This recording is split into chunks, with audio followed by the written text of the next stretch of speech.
தூணு மாதிரி கொடுப்பாங்கன்னு சொல்லி நாங்கள் ஏமாந்துட்டோம். இப்போ வந்து கேட்டால் அவங்க நாங்கள் செவுறு தான் வைக்கிறோம், உங்களுக்கு வந்து சந்து விட முடியாது. இப்போ நாங்கள் எப்படி ஒரு வேலை வெட்டிக்கெல்லாம் போகிறது? தொப்பூர் கேண்டீன்லேருந்து வந்திருக்குங்க. எங்கள் ஊர் வந்து ராஜகணபதி நகர். அங்கே வந்து 300 வீடு இருக்குது. இந்தாண்ட 300 வீடு, அந்தாண்ட 300 வீடு இருக்குது. நாங்கள் 2 ஊர் வந்து கீழே வந்து ரேஷன் கடை, பள்ளிக்கூடம், நூலகம், நாங்கள் ஹாஸ்பிட்டல் போகிற வசதி எல்லாமே கீழே தான் இருக்குது எங்களுக்கு. இப்போ வந்து அது வந்து மேம்பாலம் கட்டிட்டு இருக்காங்க. நாங்கள் வந்து தூணு மாதிரி கொடுப்பாங்கன்னு சொல்லி நாங்கள் ஏமாந்துட்டோம்.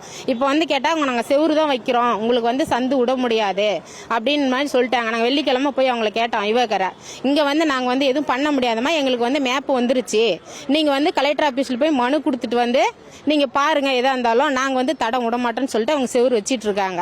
இப்போ நாங்கள் கலெக்டர் பார்த்து பேசலாம். எங்களுக்கு வந்து இங்கேருந்து குழந்தைங்க வந்து 150 குழந்தைங்க காலேஜ், ஸ்கூலு, பால்வாடி எல்லாமே அந்தாண்ட போயிட்டு வந்துட்டு இருக்காங்க. இப்போ வந்து வீட்டுக்கு ஒரு ஆள் குழந்தைய கூட்டு போகிறதுக்கு லீவு போட்டு வீட்டில் தான் இருக்காங்க.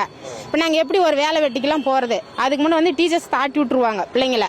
இப்போ வந்து எங்களால் தாண்ட முடியாதுமா அப்படின்னு சொல்லி கையெழுத்து வாங்கிட்டாங்க டீச்சர்ஸ். வந்து நீங்களே கொண்டாந்து விட்டுட்டு நீங்களே கூட்டிகிட்டு போயிடுங்க, எங்களால் வந்து ரோடு கிராஸ் பண்ண முடியாது அப்படின்ற மாதிரி சொல்லிட்டாங்க. அதனால் இப்போ தான் கலெக்டர் பார்த்து நாங்கள் வந்து எங்களுக்கு தடம் கேட்குறோம். ரொம்ப விடலைன்னா கூட ஆளுங்க போயிட்டு வர மாதிரி எங்களுக்கு தடம் இருந்தால் கொஞ்சம் சௌகரியமாக இருக்கும்.